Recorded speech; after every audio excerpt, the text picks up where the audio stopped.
నమస్కారం సార్. నమస్కారం అండి. సార్ ప్రెజెంట్ డేస్లో చూస్తున్నాం చికెన్ అనేది ప్రాణాంతకమైంది. చికెన్ తినొద్దు, చికెన్ తింటే చాలా రకాల జబ్బులకి కారణం అవుతోంది అని చెప్పి, అది నిజమే అంటారా సార్? దీనిలో చాలా వేరియబుల్స్ ఉంటాయండి. మనం కొన్నటువంటి చికెన్ ఎక్కడి నుంచి తీసుకున్నారు, రెండవది దాన్ని వండి ఎంతసేపు అయింది.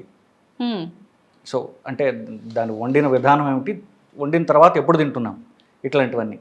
ఇన్ఫ్యాక్ట్ మీరు స్విగ్గీ వాళ్ళ డేటా చూసినట్లయితే స్విగ్గీ వాళ్ళు ఏం చెప్పారంటే, స్విగ్గీలో అధికంగా అందరికంటే ఎక్కువగా ఆర్డర్ చేసినటువంటి డిష్ ఏమంటే చికెన్ బిర్యానీ. సో మనం స్విగ్గీలో ఆర్డర్ చేస్తాం. సో వాడు ఆఫ్కోర్స్ మనం మాతో హోటల్ చెప్తాం బేసిక్లీ, వాళ్ళు ఎప్పుడు వండారో మనకు తెలియదు. సార్. సో వాడు వండి దీన్ని రీహీట్ చేసి ఇస్తున్నాడో కూడా మనకు తెలియదు.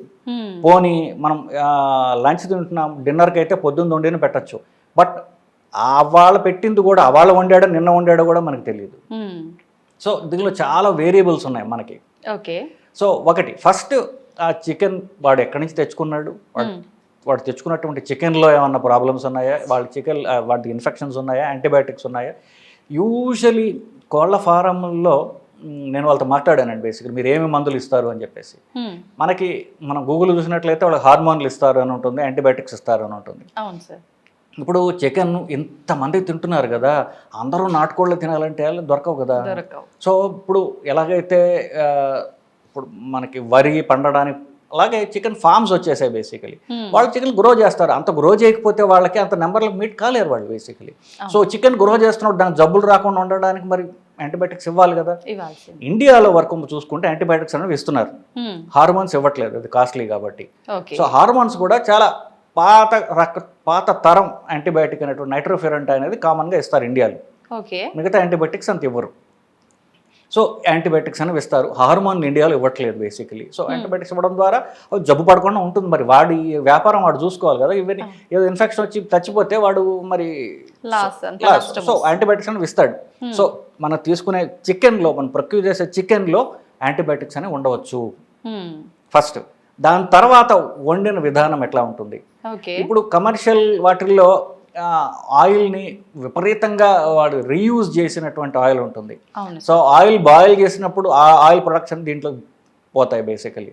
ఎప్పుడైతే ఆయిల్తో కాకుండా ఫ్రైస్ ఎప్పుడైతే చేస్తారో, ఫ్రై మీద ఒక నల్ల సూట్ అంటారు, బూడిదలాగా ఉంటుంది, దాంట్లో ప్రాబ్లమ్స్ ఉంటాయి. తర్వాత వీడు వండిన తర్వాత ఎప్పుడు మనకు సర్వ్ చేస్తున్నాడు, కామన్గా అన్నిటికంటే తీవ్రమైన ప్రాబ్లం ఏంటంటే వండిన తర్వాత ఎప్పుడు సర్వ్ చేస్తున్నాడు అంటే మెయిన్ ప్రాబ్లం అండి. మీరు జస్ట్ గూగుల్లోనే చూడండి, యూట్యూబ్లో చూడండి, హైదరాబాద్లో పలానా రెస్టారెంట్లో చికెన్ పట్టుకున్నారు, అది తర్వాత అదేంటి పాచిపోయినటువంటి వారం రోజులు చికెన్ వాళ్ళు ఐస్ బాక్స్లో పెట్టి ఇప్పుడు తీసిస్తున్నారు. నెల్లూరులో ఒకటి, నెల్లూరులో అయితే ఒక షాపే అద్దెగా తీసుకుని దాంట్లో చికెన్ స్టోర్ చేసేటవాడు, నెలల తరబడి కంపు కొడుతుంటే చుట్టుపక్కల వాళ్ళందరూ కంప్లైంట్ చేశారు. తీరా చూస్తే ఇదంతా స్టోర్డ్ మీట్ అది బేసికలీ. సో వీళ్ళు మధ్యస్థులు ఎవరైతే వీళ్ళ హోటల్ సప్లై చేసే వాళ్ళు ఎవరైతే ఉన్నారో వాళ్ళు ఫ్రెష్ చికెన్ ఇవ్వరు. సో అది ఎప్పుడు ఐస్ బాక్సుల్లో పెట్టేసి ఎప్పుడో ఇస్తాడు. ఈలోపుగా దాని మీద రకరకాలటువంటి ఇవన్నీ చేస్తాయి. సో అది మళ్ళీ వీడు వండుతాడు, వండి 2-3 రోజులు మళ్ళీ హోటల్లో స్టోర్ చేసి తర్వాత మనకి ఇస్తాడు. సో చికెన్లో యాంటీబయాటిక్స్ కంటే కూడా, ఒకవేళ చికెన్లో యాంటీబయాటిక్స్ ఉన్నా మీరు 30-35 మినిట్స్ కనుక చికెన్ని బాయిల్ చేసినట్లయితే, ఫ్రై చేసినట్లయితే యాంటీబయాటిక్స్ డిస్ట్రాయ్ అయిపోతాయి. నియోమైసిన్ అనేటటువంటి యాంటీబయాటిక్ మాత్రమే అది 90 నిమిషాల దాకా ఉంటుంది. కానీ నియోమైసిన్ ఇండియాలో వాడట్లా, చీప్ నైట్రోఫెరంట్ అని మాత్రం వాడతారు. అది కనీసం అరగంట మీరు కనుక బాయిల్ చేసినా ఫ్రై చేసినా దట్స్ గాన్, అయిపోయింది. సో అక్కడి నుంచి చేసే దాంట్లో ప్రాబ్లమ్స్ వస్తున్నాయి మనకి. సో అంటే ఈ హోటల్లో కానివ్వండి, వీటిలో ప్రొలాంగ్డ్ స్టోరేజ్ వల్ల దాని మీద మళ్ళీ రకరకాల ఈ క్రిములు వస్తాయి, బ్యాసిలస్ సిరియస్ అని, వీటి వల్ల మనకి ప్రాబ్లమ్స్ వస్తున్నాయి. ఓకే. అంటే మనం ఫ్రెష్గా అంటే మార్కెట్ నుంచి తెచ్చుకొని ఇంట్లో కుక్ చేసుకొని తినడం వల్ల అయితే ప్రాబ్లం ఏం లేదా సార్? ప్రాబ్లం లేదు, ఫ్రెష్ అని మీకు ఎట్లా తెలుసు అంటున్నాను నేను.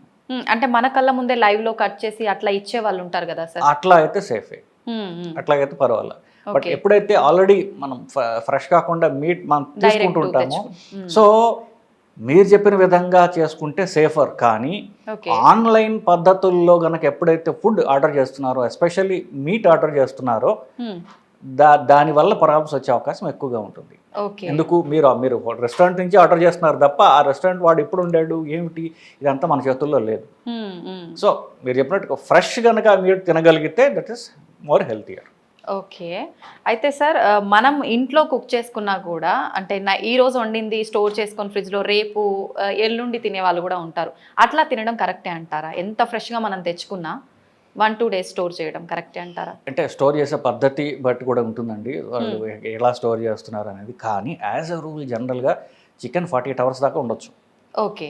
48 అవర్స్ తర్వాత కనుక చికెన్ తిన్నట్లయితే కనుక అంటే దాన్ని మన కంట్రోల్‌లో ఉండదు. దాని మీద ఇప్పుడు ఫ్రిడ్జ్‌లో పెట్టిన తర్వాత కూడా దాని మీద ఏం క్రిములు వస్తాయి ఏమిటి అనేది మన చేతుల్లో ఉండదు బేసిక్‌లీ. ఉండదు. మాక్సిమం 48 అవర్స్ దాకా అనేది ఓకే. అంతకంటే ఎక్కువ అంటే ఉండటం అంత డేంజరస్. అంత పారేయడం బెటర్. ఓకే. రీసెంట్‌గా ఒక వీడియో కూడా చూసాను సార్. అది వాస్తవమా ఏంటనేది తెలీదు గానీ ఫ్యామిలీ మొత్తం ఫ్రిడ్జ్‌లో పెట్టిన చికెన్ వేడి చేసుకొని తినటం వల్ల ముగ్గురు అంటే నలుగురు మెంబర్స్‌లో పాప చనిపోయింది. మిగతా ముగ్గురు అస్వస్థతకు గురయ్యారు అని చెప్పి.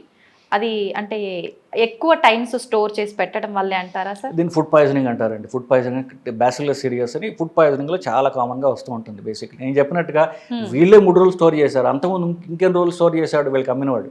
అవునవును. సో ఇదంతా చూసుకున్నప్పుడు ఇది అంటే ఫుడ్ని ఎస్పెషల్లీ మీట్ని ఎక్కువ స్టోర్ చేసి తినడం అనేది మనం చెప్పినట్టుగా అది ఫ్రెష్ కాదో మనకు తెలియదు. దాని తెచ్చుకుని మనము ఇంకా 2 రోజులు పెట్టినట్లయితే కనుక అది మన చేతుల్లో ఉండదు.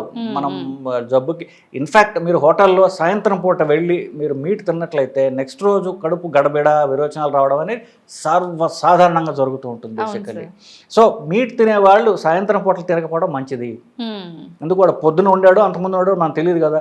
అట్లీస్ట్ వాళ్ళు ఉండి పొద్దున్న తినట్లయితే కనుక మీరు కాస్త సేఫ్గా ఉంటారు. అయితే సార్ కొంతమంది నాన్ వెజ్ తినకుండా అసలు ఉండలేరు. డైలీ చికెన్ తినే వాళ్ళు ఉంటారు.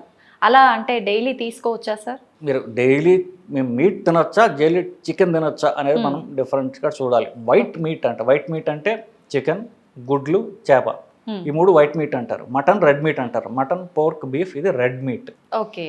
White meet is safe and healthy. Okay. చాలా వరకు వెజిటేరియన్ ఫుడ్స్ కంటే కూడా వైట్ మీట్ అనేది హెల్తీ. ఇన్ఫ్యాక్ట్ నాకు ఆ మధ్యన ఎవరో యూట్యూబ్ ఛానల్ చూసే అతను నాకు మెసేజ్ పెట్టాడు, సార్ ఇంటర్నెట్ మొత్తం మీద చికెన్ తినొచ్చు అని చెప్పే డాక్టర్ మీరు ఒక్కళ్ళేనండి అని పెట్టాడు నాకు. నిజమే sir. So white meet healthy. ఎందువల్ల 2 పాయింట్స్ చెప్తా. ఫస్ట్ ఏ డైట్ ప్రోగ్రామ్ తీసుకున్నా వాళ్ళు చెప్పేది ఫస్ట్ ఒకటే, అన్నం తగ్గించండి అని. దీంట్లో ఎవరికి కాంట్రవర్సీ లేదు. ఓకే. సో రైస్ ఆపేసేయండి. రైస్ ఆపేసి ఏం తినాలని దాంట్లో కాంట్రవర్సీ. ఒక ఆయన మిల్లెట్స్ అంటాడు, ఇంకొక ఆయన ఆయిల్ అంటారు, ఇలా రకరకాల ఆప్షన్స్ ఇచ్చారు. బట్ రైస్ ఆపడంలో ఎవరికి కూడా దానిలో కన్ఫ్యూషన్స్ లేవు బేసికలీ. సో రైస్ ఆపేస్తే నెక్స్ట్ ఏం తినాలి? ఈజీ ఏంటంటే ప్రోటీన్ తినడం. Protein sources vegetarian, non vegetarian ఉన్నాయి. ఈ vegetarian, non vegetarian protein sources తీసుకుంటే ప్రోటీన్ క్వాలిటీ నాన్ వెజిటేరియన్ ఫుడ్లో ఎక్కువ ఉంటుంది, వైట్ మీట్లో ఎక్కువ ఉంటుంది. ఓకే. ఎందుకు? అది మజిల్లో అది అలా యూజువల్లీ అది క్వాలిటీ ఎక్కువ ఉన్నటువంటి ఇది ఉంటుంది. వెజిటేరియన్ అంటే శనగలు, పెసలు, మీల్ మేకర్ ఇట్లాంటివి చూస్తున్నారు కొంటే దానిలో కార్బ్స్ ఉంటాయి, ప్రోటీన్స్ ఉంటాయి. ఓకే. కాకపోతే మనం తింటే ఒకటి తిన 2 రోజు కూడా వెళ్తుంది. నాన్ వెజిటేరియన్తో ఆ ప్రాబ్లం లేదు. క్వాలిటీ ఆఫ్ ప్రోటీన్ ఎక్కువ ఉంటుంది. మీరు తక్కువ అమౌంట్ తిన్నా ప్రోటీన్ ఎక్కువ వస్తుంది శరీరంలో. ఓకే. సో ఫస్ట్ చూసుకుంటే protein source is good in non vegetarian food white మీట్లో. రెడ్ మీట్ చూసుకుంటే ప్రోటీన్ ఉంటుంది, ఫ్యాట్ కూడా ఎక్కువ ఉంటుంది. ఓకే. సో వైట్ మీట్ తినడం ద్వారా మనకి హై క్వాలిటీ ప్రోటీన్ వస్తుంది. ఫిష్ తినడం ద్వారా ఇన్ఫ్యాక్ట్ మంచి కొలెస్ట్రాల్ పెరుగుతుంది. సో ఫిష్ తినలేని వాళ్ళు ఫిష్ ఆయిల్ క్యాప్సూల్స్ తీసుకోవచ్చు. కార్డ్ లివర్ ఆయిల్ అని, ఒమేగా 3 అని రకరకాలు ఉంటాయి బేసిక్లీ. సో వైట్ మీట్ తినడం ద్వారా, చికెన్, ఎగ్స్, ఫిష్ తినడం ద్వారా హై క్వాలిటీ ప్రోటీన్ వస్తుంది, మంచి కొలెస్ట్రాల్ పెరుగుతుంది. ఎందుకంటే ఏం కావాలి మనకి? క్యాలరీస్ తక్కువ కావాలి, ప్రోటీన్ ఎక్కువ కావాలి. ఇఫ్ పాసిబుల్ మనకి మంచి కొలెస్ట్రాల్ పెరగాలి. సో ఇది వైట్ మీట్ ద్వారా సాధ్యమవుతుంది. ఇకపోతే మీరు చికెన్ గురించి అన్నారు కాబట్టి కమ్స్ ఇంటర్ వైట్ మీట్. రోజు తిన్నా కూడా మనకి హాని జరగదు. ఓకే. కానీ చికెన్ అంటే చికెనే తినాలి, చికెన్ బిర్యానీ కాదు. ఎప్పుడైతే ప్రోటీన్ని మళ్ళీ మీరు రైస్తో కంబైన్ చేశారో మీరు ఇంటెండెడ్ బెనిఫిట్ పోయింది. రైస్ ఆపేసి చికెన్ తినమన్నా కానీ రైస్ చికెన్ కలిపి తినమని చెప్పట్లేదుగా. సో మీరు నాన్ వెజిటేరియన్ అంటే నాన్ వెజిటేరియన్ మాత్రమే తినాలి. ఓకే.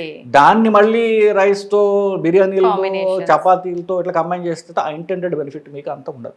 అయితే సార్ ఇందాక మీరు అన్నారు మన దగ్గర అయితే హార్మోన్ ఇంజెక్షన్స్ ఏమి ఇవ్వట్లేదు అని. కానీ జనరల్గా ప్రతి ఇంట్లో చూసుకుంటే పిల్లలు ఎక్కువగా చికెన్ ఇష్టపడుతుంటారు. పెద్దవాళ్ళు అంటుంటారు చికెన్ ఎక్కువగా తినొద్దు, చికెన్ తినడం వల్లే అంటే పిల్లలు ఏజ్కి మించి పెరిగిపోతున్నారు, ఈ హార్మోన్ ఇంజెక్షన్లు ఇవ్వటము ఇదంతా అలాంటి వాళ్ళకి మీరు ఏం చెప్తారు సార్? హార్మోన్స్ ఇచ్చేది ఎక్కువ, అది కూడా ఇండియాలో కాదు అమెరికాలో చికెన్ కంటే కూడా ఆవులకి ఎక్కువ ఇస్తారనేది అదొక కన్సర్న్ కానీ అమెరికాలో అయ్యింది. పిల్లలు ఎక్కువ పెరిగిపోతున్నారు ఈ టైప్స్లో అంతా. ఇండియాలో కన్సర్న్ లేదు, ఎందుకంటే అంత కాస్ట్లీ ఇచ్చేటటువంటి ఫార్మ్స్ ఇండియాలో లేవు. మనం ఏదో తక్కువలో బిజినెస్ చేసుకుందాం చూసేవాళ్ళు తప్ప అంత క్వాలిటీ చికెన్ ప్రొడ్యూస్ చేద్దాం అని కూడా మన వాళ్ళకి లేదు. వాళ్ళతో మాట్లాడాను బేసికలీ, చికెన్ ఫార్మ్స్ ఉన్న వాళ్ళతో. వాళ్ళు హార్మోన్స్ ఇవ్వట్లేదు, యాంటీబయాటిక్స్ ఇస్తామని చెప్పారు వాళ్ళు బేసికలీ. ఇకపోతే పిల్లలకి ఇది సేఫా కాదా? పిల్లలకి హై ప్రోటీన్ ఫుడ్డే ఇవ్వాలి కదా. వాళ్ళు ఎక్కువ ఎదుగుతున్నారు అనేది ఉండదు, వాళ్ళ జీన్స్ బట్టి ఎంత ఎదగాలి అనేది ప్రతి వాళ్ళకి ఉంటుంది బేసిక్. అంతకంటే ఎదగలేవు, అంతకంటే లావు గారు అంతకంటే పొడుగు కాలేరు వాళ్ళు. So high quality protein food ఇవ్వడం అనేది పిల్లలకి మన బాధ్యత. మీరు ఆశ్చర్యపోతారు, ఈ రోజుల్లో మాల్ న్యూట్రిషన్ ఉంటుందా నేను అనుకున్నా. మా చుట్టాల అబ్బాయి వాళ్ళ కొడుకు చూసుకుంటే హిమోగ్లోబిన్ 2.7 ఉంది. ఇది సీరియస్ ప్రాబ్లం. 2.7 హిమోగ్లోబిన్ అంటే ఆడవాళ్ళలో కూడా చూడం, ఆడవాళ్ళ బ్లడ్ లాస్ ఉన్నా కూడా ఇంత దగ్గరికి మేము చూడం. వాడికి రకరకాల పరీక్షలు చేసి అన్ని పరీక్షలు చేయగా చివరికి ఏం తేలింది, ఇది సరిగ్గా తిండి తినకపోవటం వల్ల వచ్చినటువంటి ఎనీమియా అని. నేను చాలా ఆశ్చర్యపోయాను బేసికలీ. ఈ రోజుల్లో మిడిల్ క్లాస్ ఫ్యామిలీస్లో తిండి సరిగ్గా తినక ఎంతంటే, అప్పుడు పీడియాట్రిషియన్తో మాట్లాడా, కాదు చాలా కామన్గా చూస్తున్నాం పిల్లల్లో అన్నాడు. సో పిల్లలు అంటే మనం తిండి పెడుతున్నాము, మనం క్వాలిటీ ఫుడ్ ఇస్తున్నాము, మనమేమి తిండి లేక లేం కదా అనుకోవటం అనేది అది పూర్తిగా అంటే నాట్ టోటల్లీ ట్రూ. మన పిల్లలు కూడా సరిగ్గా తినడం లేదు. వాళ్ళకి ప్రోటీన్ ఫుడ్ పెట్టడం అంటే వాళ్ళకి ఇంకొకటి ఏంటంటే, తల్లులకు అందరికీ కూడా ఏంటంటే పిల్లలు హెల్తీగా ఉన్నారు అంటే వాళ్ళకి ఎలా తెలుస్తుంది, బంతులాగా రౌండ్గా ఉండాలి. లావుగా ఉంటే వాడు తెగ తింటున్నాడు అనుకోండి, ఆ పిల్లాడు బాగున్నాడు, హెల్తీగా ఉన్నాడు. ఎవడన్నా యాక్టివ్గా సన్నగా ఉన్నాడు అనుకోండి, వీడు అసలు ఆరోగ్యంగా లేడు అనేటటువంటిది మనకి వచ్చినటువంటి సైకలాజికల్ ప్రోగ్రామింగ్ బేసికలీ. పిల్లలు హెల్తీగా ఉన్నారు అనడానికి ఒక మచ్చుతోనకి ఏంటంటే వాళ్ళు ఎంత యాక్టివ్గా ఉన్నారు, ఎంత ఆడుకుంటున్నారు, వాడి గ్రోత్ ఎలా ఉన్నది, ఇది యాక్టివ్ అంటే హెల్తీ పిల్లలు. లావుగా ఉన్న పిల్లలు, జబ్బు పడిన పిల్లలు, వాళ్ళు ఒబీస్గా ఉన్నారు. Childhood obesity is growing in India. So అతిగా దానికి ప్రధాన కారణం తల్లులు అతిగా వాళ్ళు అన్నం కూరేయడమే. సో పిల్లలకి హెల్త్ ప్రోటీన్ ఫుడ్ ఇవ్వండి. వాళ్ళు మనకంటే పొడుగ్గా అవ్వాలని ఆశించాలి తప్ప అతిగా పెరిగిపోతారు అనుకోవడం అనేది అది కరెక్ట్ కాదు.